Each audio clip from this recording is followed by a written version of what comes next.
Now what you do with the shells. Of course, we're not gonna throw them yet. So usually with butter, I fry them a little bit in a pot until they get nice color.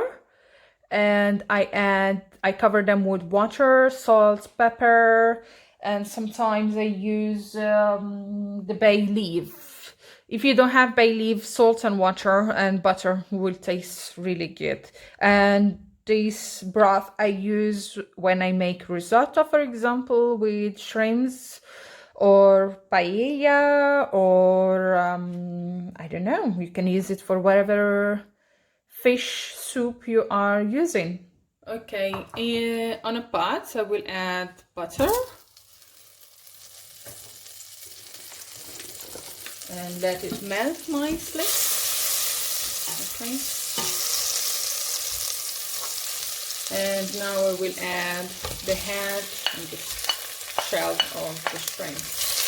What I do now is just fry them until they turn pink.